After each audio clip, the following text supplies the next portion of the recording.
few weeks ago I got this awesome little 7-litre tank, added some aqua soil, then put in some hardscape and planted this awesome Hygrophila pinnatophyta plant, thinking that I would have a nice beautiful scape that would last quite a long time. But things didn't quite go to plan, and during the dry start phase the plant grew like crazy, and within a week it was near the top of the tank, and within 2 weeks it was already growing out of the top, heading towards the sky. And since I really didn't want to trim it, I decided to move it over into my tallest paludarium, where it's still growing like crazy right now, which means I have an empty tank for another new project.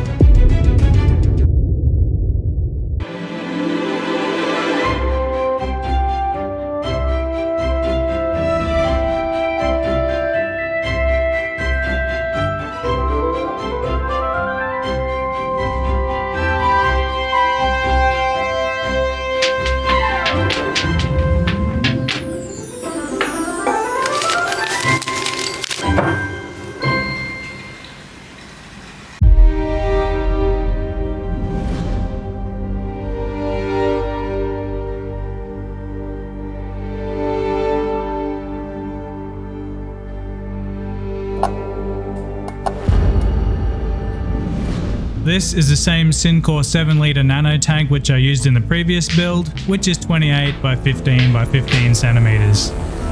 And this right here is my selection of Sirius stone, quite a bit from the last project, and I've got quite a lot of work to do, so let's get started. First, I'm selecting stones which I think will work the best on both sides of the tank, and sometimes flat edges work really well in this situation, but sometimes they don't either. Just like everybody else, I rarely find the perfect rock combination on the first try, and sometimes this process can take hours and hours, and sometimes even days. But the goal here is to create a nice little barrier to hold back the aqua soil. Now that I'm pretty happy with the rock wall, I'm going to spoon in a little bit of aqua soil.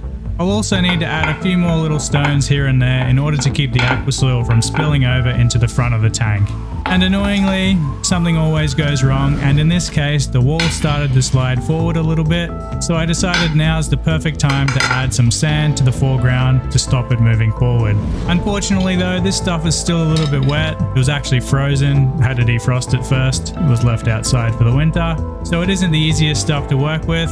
Unfortunately again, it was a little bit too sticky to work with tweezers, so I opted to just flatten it out with my fingers. Now that everything is locked into place, I can continue building up the background with aqua soil to build a platform for my bottle to sit on top of. And if you're wondering why I chose this particular bottle, it was because it was green and I thought it would work pretty well for this setup. Unfortunately at this point in time it's not stable enough yet, so I'm going to add a little bit more aqua soil and a few more rock to make sure it doesn't spill over to the front, and I don't want my bottle falling over later on when I start moving things around.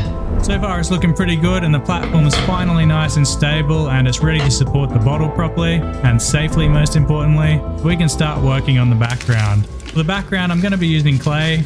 I like to use clay and I've been using it for quite a few builds lately. This stuff comes in dry. All you need to do is add a little bit of water to it, not too much, because if you add too much it'll become muddy and it'll become extremely difficult to work with. Once I've got the consistency just right, which is generally just a little bit sticky, it's simply just a case of spreading it onto the background and working my way around the areas that I want it to be placed. If this was going to be a bigger surface area, I would be worried about it slipping off over time, but because this isn't a big space, I don't need to worry about it needing any support. You're probably wondering why I'm leaving the middle section empty, and that's because I plan to have a backlight shining through at some stage, which I showed a little glimpse of in the introduction. This will give the green bottle a nice glow effect when the lights are out.